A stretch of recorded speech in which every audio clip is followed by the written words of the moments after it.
we are again solving for algebraic equations. We have two types here. The first one is we need to extract the root of the one side of the equation, and the other one is exactly the opposite.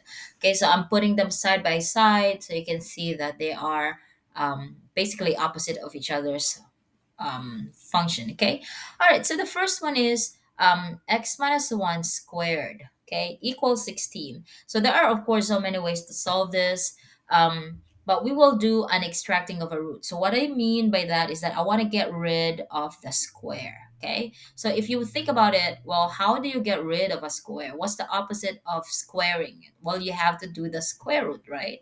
So therefore we will do a square root of that. So this is a square. Take the square root of the left side and take the square root of the right side. Okay. Now what we're gonna do now is when you take the square root of a square, then whatever is inside that the radical sign, that will be the one that's gonna get extracted. So this is gonna be x minus 1 now. Okay. Because that is the one that's being inside the radical sign. The radical sign, which is the square root of 2, and that square will cancel out. So what do you mean by that? So say for instance, if you have square root of m squared, so you're squaring the m, so therefore the answer for that one is m. Okay. How about a square root of x squared y squared? Okay. Well, that square root and the square will cancel out, so therefore you will have xy. And so it's the same thing here, only that the only difference is instead of one letter, you have the whole parenthesis being squared.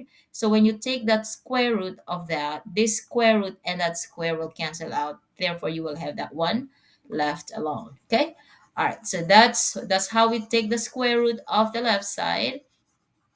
Now let's do the square root of the right side of the equal sign. The square root of 16, you'd probably say it's 4, but actually it's positive and negative 4. Okay, so now we want to solve for x. So we will say plus 1 here and then plus 1 here. So that's going to be equal to x, and this one will cancel out, equals. Now do not make this one 5 right away. Write it as you read it. So I'm going to say positive negative 4 plus 1. Okay, so why is that so? Because this will help you make sure that you have two answers, because remember there will be two possible answers for this one. So the first x, I'm gonna call it x sub 1. It's gonna be positive 4 plus 1. The second one I'm gonna call x sub 2 is gonna be negative 4. So that positive 4 is this, negative 4 is that, plus 1. So therefore, my first x will be 5. And then my second x, okay, my x sub 2 will be negative 3. So you actually have two possible answers for this one. Okay. Now, all right, so pause it as you need it. Now I would like to give a workaround. Say for instance, for instance, on this problem, you have a multiple choice, right? So, and let's say Okay, so let's say this is a multiple choice question. A being 5. Oh, let's do negative 5. B is 3, and then C is positive 5. Okay, so if you have a multiple choice and say you forgot, like, how do I solve this? You don't really know how to solve this. Well, of course, a workaround will be just substitute all your possible choices. So let's try negative 5. Let's see if this is going to be correct. I'm going to substitute that on my x. So therefore, it will become negative 5 minus 1 squared equals 16. Now solve this one using PEMDAS. Negative 5 minus 1 is negative 6 squared equals 16. Negative 6 squared is 36 equals 16. Is this a true statement? Is 16 equal to 36? Nope, not really. So this is actually not equal. So that's really saying that negative 5, that's not the answer. Okay. All right, so now you will do the same process with the other ones. Now, again, you use this if, for instance, you really just forgot how to answer, you have no idea. So, of course, you know that our answer is positive 5. You should try 3 again, 3 also, and see if it's equal.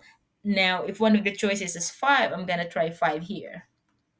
Minus 1 squared equals 16. 5 minus 1 is 4. Squared equals 16. 16 equals 16. Well, that is a true statement. So therefore, this must be a correct answer. Now, if your multiple choice is something like you choose any two or two answers or all the answers, then you must try all of the choices, okay, to see which ones will satisfy your equation. All right, so that's the workaround. Now let's do the second problem.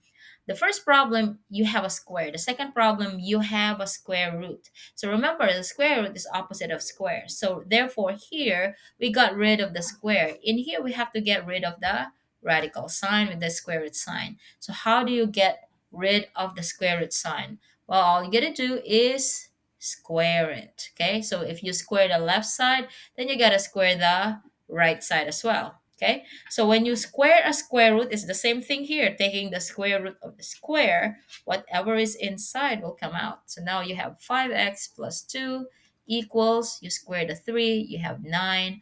I'm going to subtract 2. I'm going to subtract 2. So therefore, 5x equals 7. And I divide by 5. So therefore, your x is 7 over 5. You only have one answer for this problem. Okay? I hope this helps. Let me know if you have any question. Message again in the comments below, and I'll see you next time.